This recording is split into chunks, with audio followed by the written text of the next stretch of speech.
Top of the morning, or evening, and welcome to the Ninja Machine League. It's a special St. Patrick's Day episode that should have been yesterday, but I was busy. So, an unlucky 13 number of matches as we get things started off with, not that.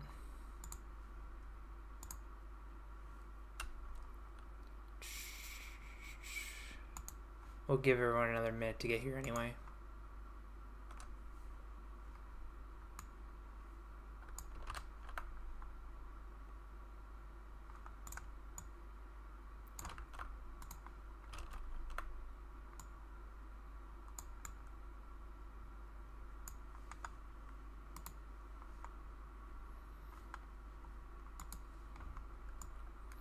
We get things started with the Atlanta Aces and the Milan Marauders. Of course, Atlanta has very much been the story of this season. 0-5 start. They have run up against 5 centuries, so it's been bad luck.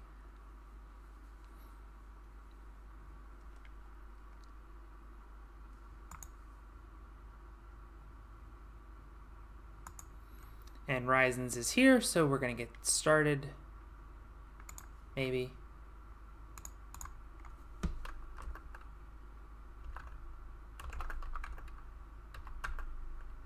With Loic Fortier. New ace. That trade is not paying off right now. We'll see him again in stage 3. Speaking of new assets, Anton Fomenko, in his first start as a Milan Marauder, gets the clear.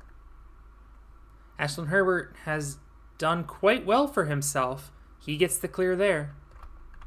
Amir Malik. And more high scoring for an opponent. Oh my goodness. This is hard to watch. KK with the clear. If there were any chance of getting a good picture of KK, should be on the cover. And they still have Jacksaneritos. A near perfect score for the Milan Marauders as they lead by 28. And Atlanta continues to not catch a break. Atlanta continues to not catch a break. Atlanta continues to not catch a break. Atlanta continues to not catch a break. Atlanta continues to not catch a break. Atlanta continues to not catch a break. And at this point, that break is much too late. Oh my goodness.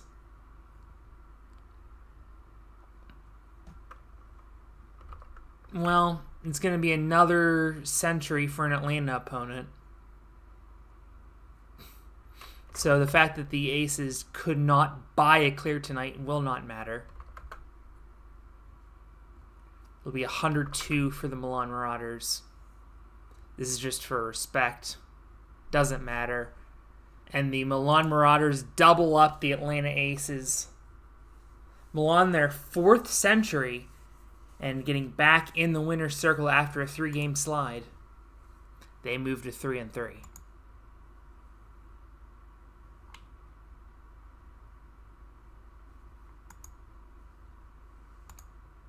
Next up, it's a Texas Derby. The San Antonio Stallions and Houston Hurricanes. I want to watch this real quick. Hold on.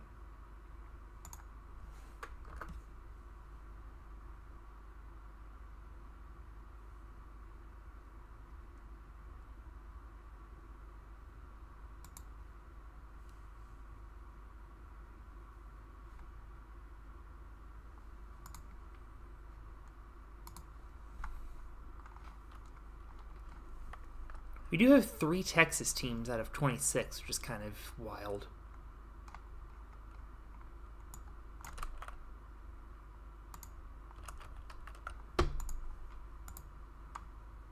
Houston 4-1, San Antonio 1-4.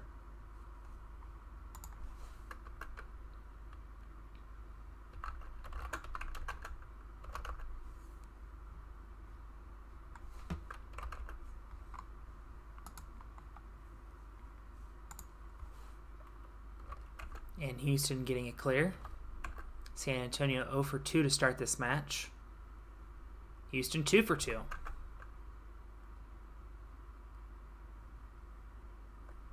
It will not be a perfect stage for Houston. Though they are 3 for 3. And Abby Clark fails the pole vault.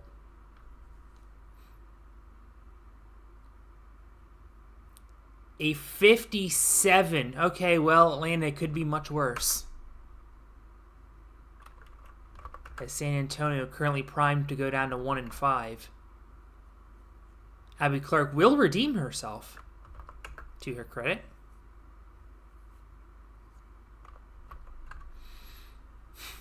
But, I mean, this is far too little, far too late.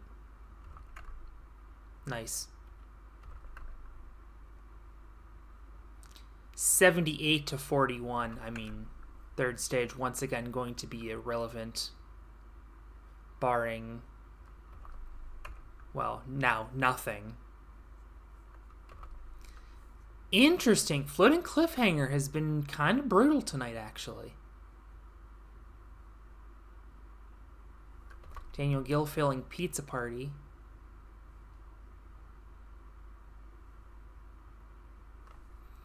And the final score there, 108 to 63, as Matt Bradley gets the exclamation point clear. Our Season 1 MVP, Matt Bradley. As we head to the Melbourne Mighties and Bradford Bulldogs. Well, it's time to get this over with, Topaz. Melbourne coming into this match 3 and 2. Bradford 2 and 3, but with a significant team overhaul since the weekend.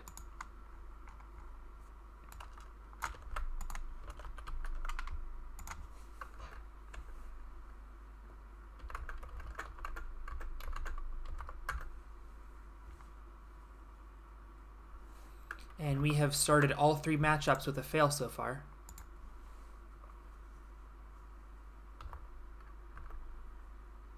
Bradford coming right back with a clear. Ryosuke Miyaoka is not on stage 2. He is on stage 1, though, and gets the clear.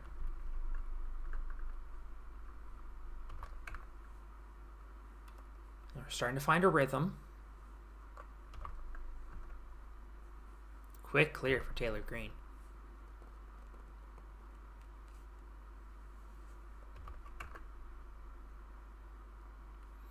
Melbourne in the lead by 7 as we go to the second stage.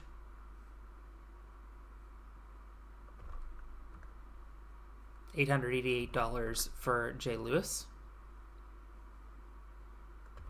$4,444 for Charles Pujad.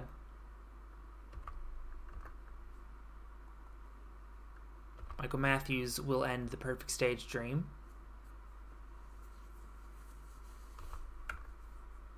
And finally, Taylor Green. Well, they did not have any boomerang run fails.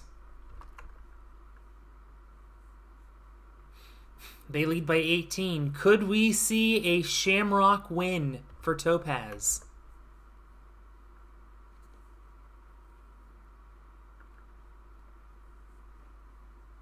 Well, that's going to throw a wrench in things.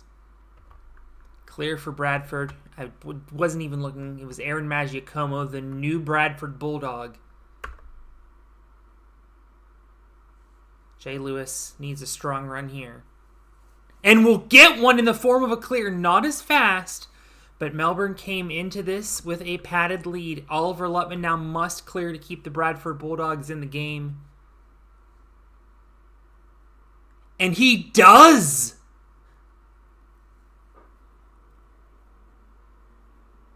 So Miyaoka could choke this. But let's see.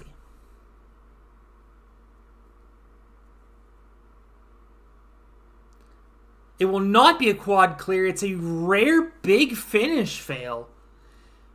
But he did enough. The Melbourne Mighties have won on Shamrock.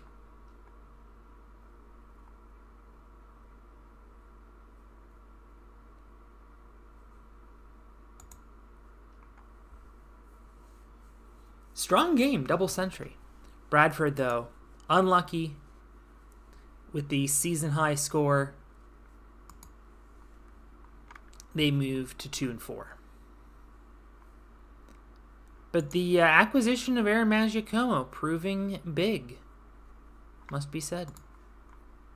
Next up, the Reno Runners and the Vermont Victors. Of course, Reno 5 for 5 wins and centuries.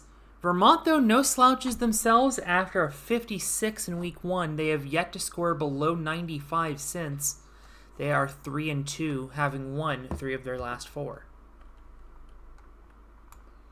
So the potential for a strong game here.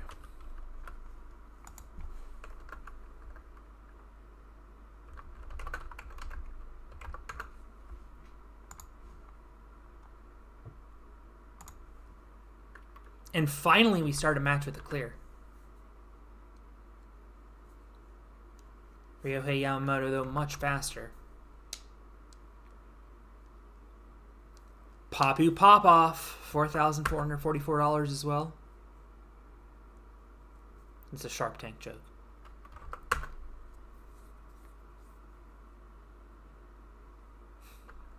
We know what we're all thinking. Can Isabella keep it up?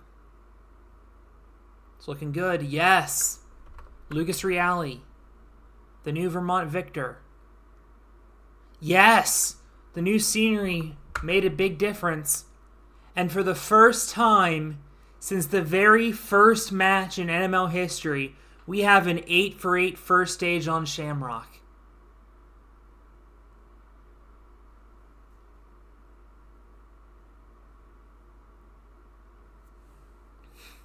Reno leading 53-47. Papu does not pop off. And there's another Hourglass drop fail. So there was a comment about Hourglass drop being ruthless. And what is this? 0 for 3 on Hourglass drop tonight. Finally, Isabella Folsom breaks through. She's going to clear and just misses out on $5,000. Jun Sato, a pinwheel fail. Ryohei Yamamoto, 2 for 2.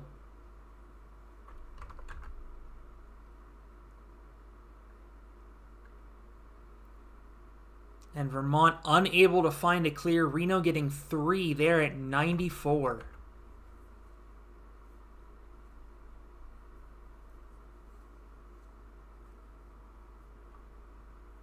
So this match is over.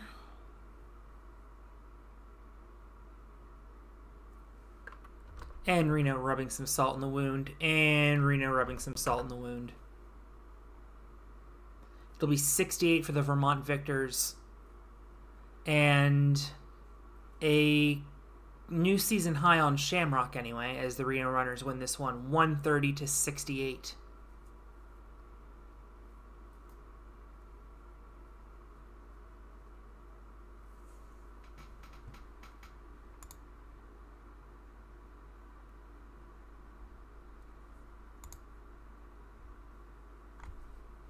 So, Vermont ending that really hot streak as we move on to a team that is red hot, one of the very best teams in the league, and a team that I'm sure will get a century and some. The Colchester Athletics as they take on the Toronto Racoons.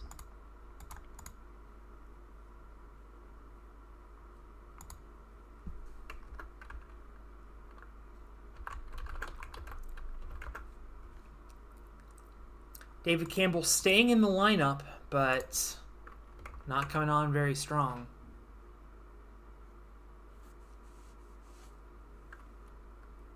And Toronto getting it clear.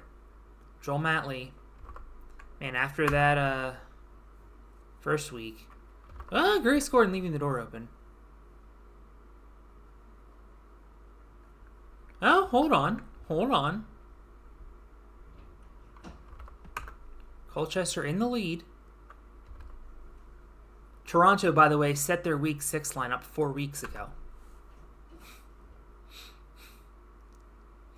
And we are all square 3-1 stage.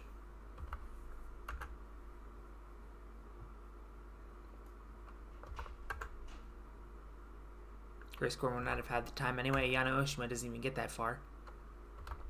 More hourglass drop fails. More hourglass drop fails. More counter movement fails. An air raid fail. That's a bit surprising.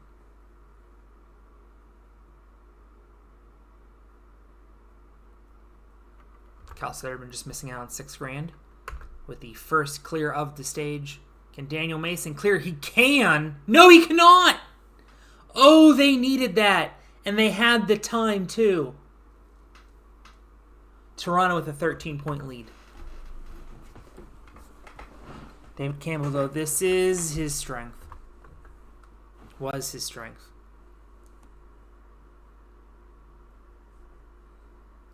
No, Cal Sederman leaving the door open. Daniel Mason must clear floating cliffhanger to keep the minute.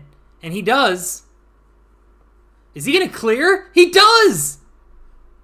And now Jacoby Herman, I think, has to clear. He does not, and Colchester has won their second game of the season.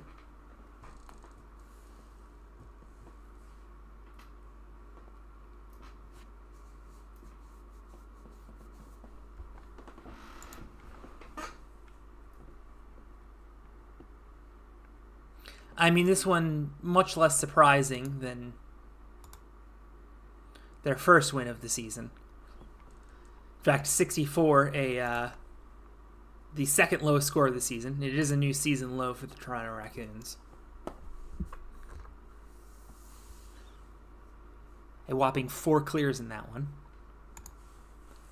Let's see if we get anything out of the Maryland Hawks and Detroit Demons.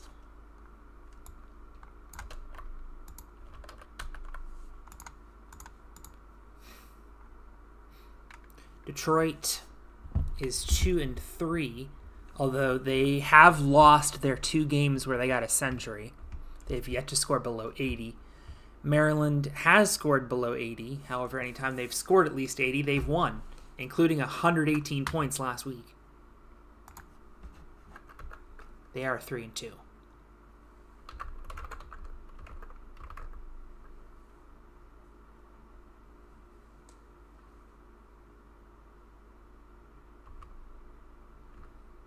Maryland getting started with the clear. Josiah Papel is right back at you with a little bit faster of a time. Riley Hume will clear. Keiichiro Yamamoto will also clear. Christian Hart. That sub out for Kasim El-Kafi not looking great. Luke Dillon, though, matching. Clear for Maryland. Not a clear for Detroit, and it'll be a 10-point lead for Maryland. What is with Hourglass Drop? I'm going to nerf Hourglass Drop. I don't get it. A timeout for Keiichiro Yamamoto.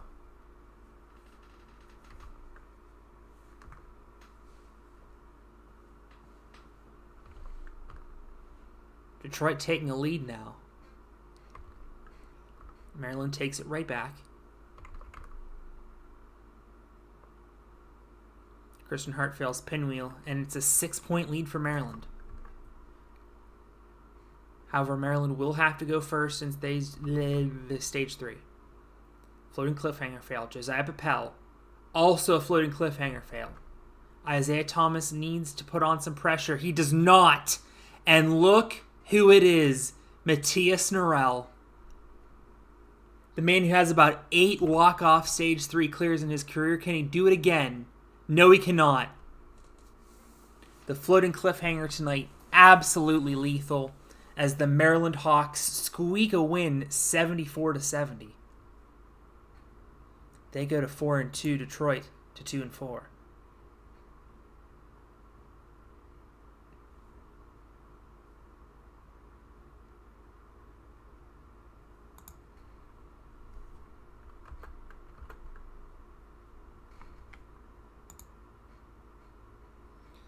We're at the midway point with the Indianapolis Inferno and Reading Express.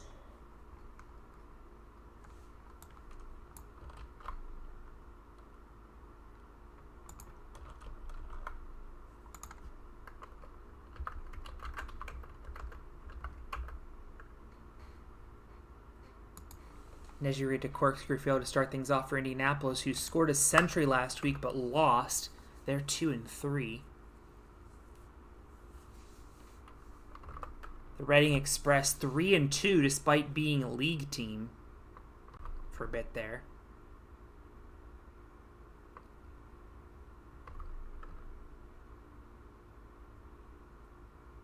Your captain drafted a pretty strong team and then left.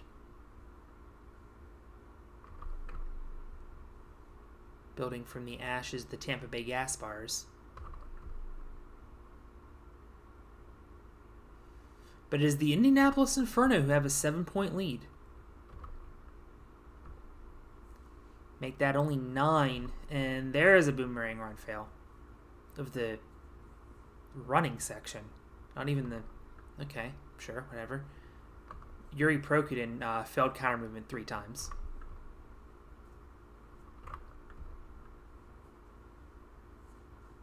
Junwen Yang clears. And that will put Reading in a asterisk lead. And take off the asterisk, Reading with a 1-point lead.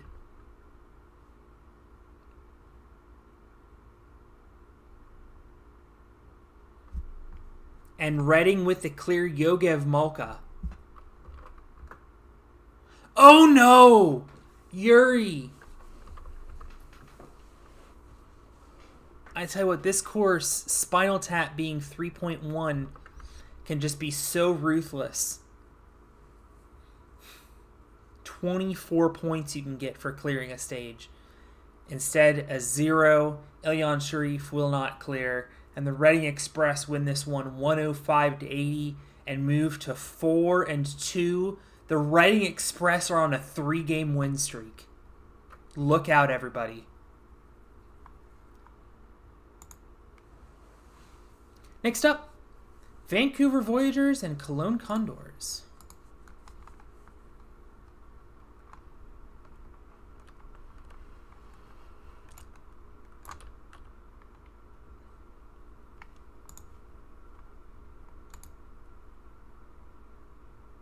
Okay, I don't have to make course 5 until after the break. That's a relief.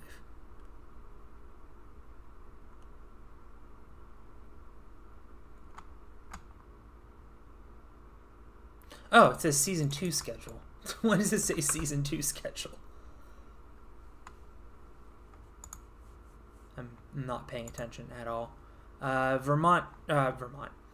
Vancouver Voyagers 3-2. Their 2 losses were quite bad, but in their 3 wins, they've scored 90 or more. The Cologne Condors finally got off the losing streak last week with their first win of the season. They entered this game 1-4.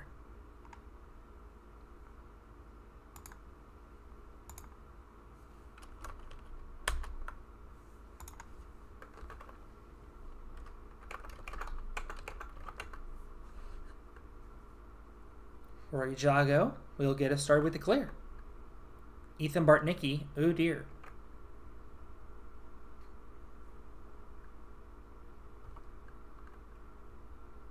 Caillou Nagano entering for the first time. And he fails Last Dragon. It's the first Last Dragon fail today, I think. Meanwhile, Vancouver's starting to run away with this. And we have the potential for a perfect stage here for Vancouver. They will not get it. Jan Tatarowicz saving the Condors, but they're going to need some big points in the second and third stages. They're down 28. And that's a start. Jordan Carr failing Burendo. You never know. Well, okay, Ethan Bartnicki with 1 point. He'll be benched.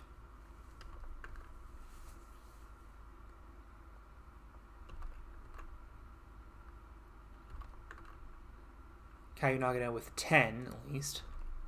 And this game appears to be over. We'll see if it actually is. Now, technically not over. Moritz could clear, and we could have a Spinal Tap fail, and it'd be a tie. About the most crazy thing that would have to happen for a win, but it did not happen. And the Vermont, why do I keep saying Vermont? Vancouver Voyagers win 103-61. Vancouver moving up to 4-2. They are on a 3-game win streak and score the exact same number of points as they did last week.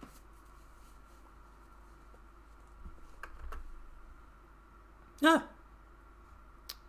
believe he has a boat show to attend after this. We have to attend, though, Hawaii and Panama.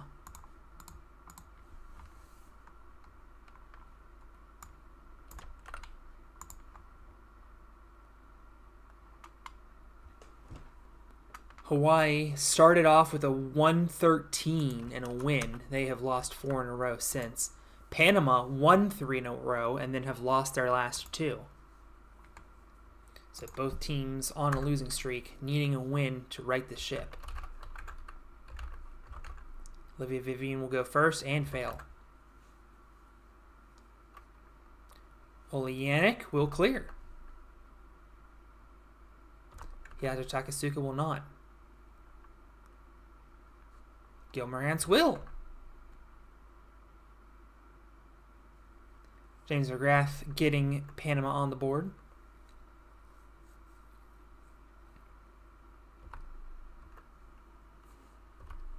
And Rio Matachi with the cover curse. I don't know why I gave Rio the cover this week. I just couldn't think of anyone else.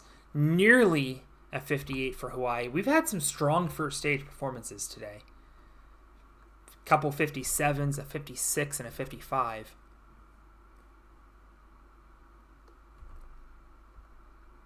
Has Panama had 2 covers this season? Has Panama had 2 covers in a row? I need to start paying more attention to these covers. $1,000 for Jean. Holy, what are you doing, buddy? Okay, well, this game's over. Hawaii is going to win their first game since week 1. Looking much stronger now. Whatever training session that they were doing after week 4 has paid off. They'll get 93 points tonight and win 93-44. Panama with a new season low, possibly for the entire league, actually. Yes. No. Hawaii had 42.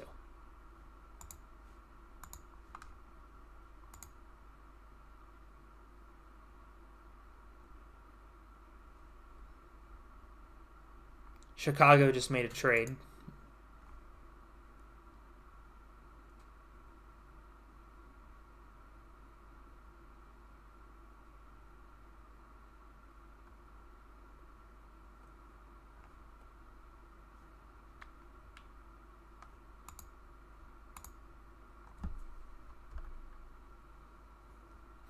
But it will not take effect for their game right now with Austin.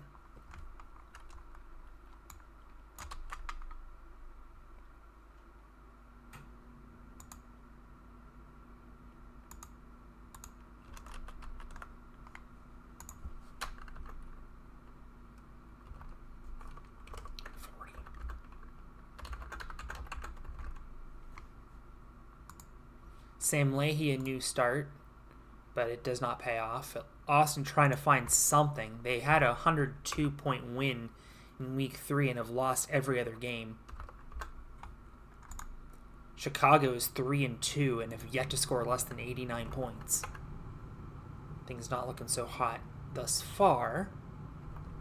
That doesn't help. It helps a little bit, I suppose.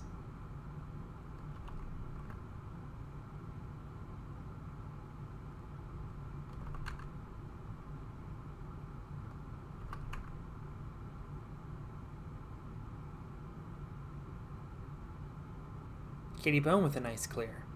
Sam Folsom, though, the fastest time, and we are deadlocked at 38.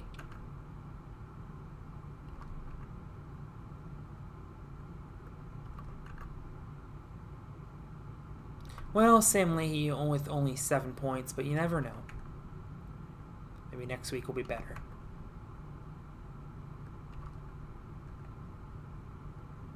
Is anyone going to clear this stage? Yes. It'll be Caden Lepsack with $600. And Sean Bryan does as well. And it's a 1-point lead, so no overtime.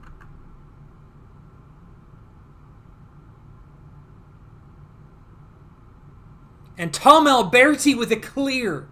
However, Chicago, with that strong 1-2 punch, gonna need something big out of them. And Yusuke Morimoto delivers. 550, razor fast clear. Caden Lepsack clear, yes! And now Sam Folsom must clear. Actually, not necessarily. He could fail a big finish. But he fails Devil Roof instead. And the Austin Antelopes. In week 3, they had a 104-point win. In week 6, they have a 102-point win. And an upset. Atlanta moving to 2... Austin moving to 2 and 4. That brings us to the Seoul Dragons and Wellington Wizards.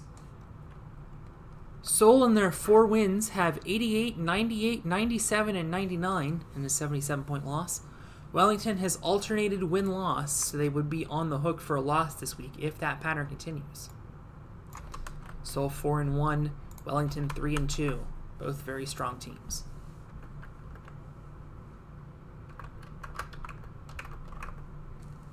Wellington, of course, are 2-time champs. Getting things started with the clear. Wellington was very fond of Shamrock in Season 1, if I'm not mistaken. And they're getting started very strongly.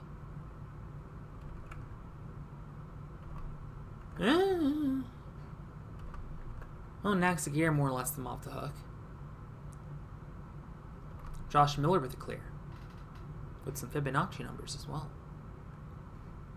Nathaniel Hanvu with a clear as well and a save. And it'll be a 44-33 game after one stage. 2 hourglass drop fails. 3 hourglass drop fails. 4 hourglass drop fails. And now a boomerang run, not much better. Another boomerang run. And finally, Renee Castley shows everybody how to do it. And Seoul will be in a 1-point lead. A rough second stage. Asa Reynolds fails Pizza Party. Renee Castley, will he get the 2 for 2? No, another big finish fail. We do not see those very often, and we've seen 2 today. And Enzo will make sure that Nathaniel's run does not matter. Seoul with a season low, but somehow a win. As Wellington also produces a season low, that pattern continues. And a week after putting up 126 points, just 67 for the Wellington Wizards. They moved to 3-3. Jacksonville Jackals and New Haven Whalers. If Atlanta was one of the stories of the season, New Haven is the other. They started off with a 66-point win, and we called it a fluke. And since then, 93, 112, 131, 122. They are 5-0 up against 1-4 Jacksonville.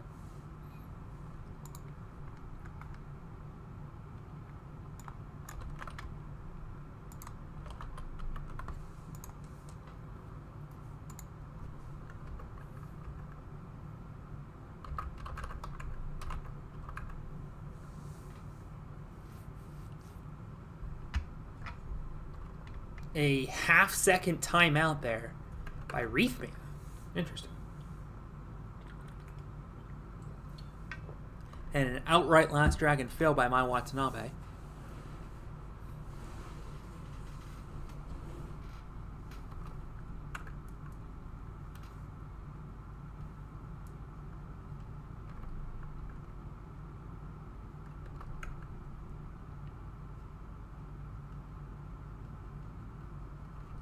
Hayate Kajihara with a clear.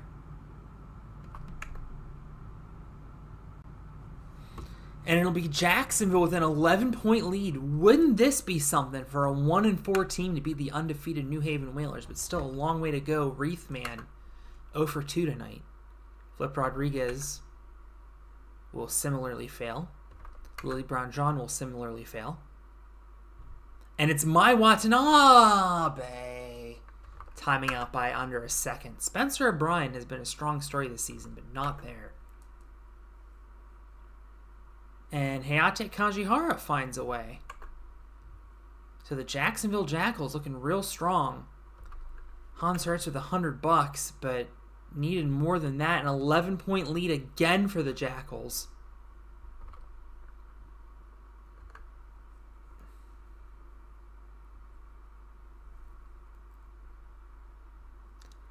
And a clear for New Haven. Hold everything. Yuji Urushihara and a new sub in Josh Levin. Hans Hertz can put this away with a clear. Doesn't! Josh Levin could win with a clear and end the perfect season of New Haven. And he does! New Haven with just 79 points after a strong century streak. Jacksonville with 90, a new season high. They go to 2-4, and there is one undefeated team left in the Ninja Machine League.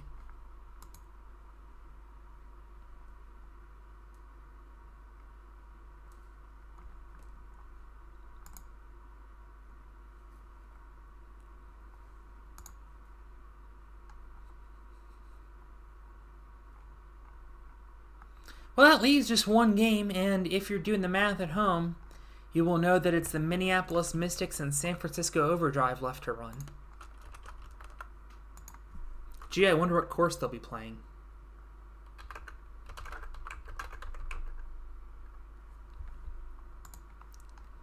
San Francisco, well, they have 4 wins in 4 centuries. Let's just focus on the positives. Minneapolis has yet to score below 90 points, and that 90 was their singular loss.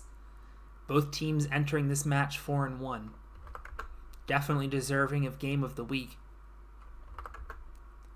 Let's see if they'll live up to it. So far, so good for the Mystics. Overdrive, though, getting on the board. Kai Beckstrand with the clear.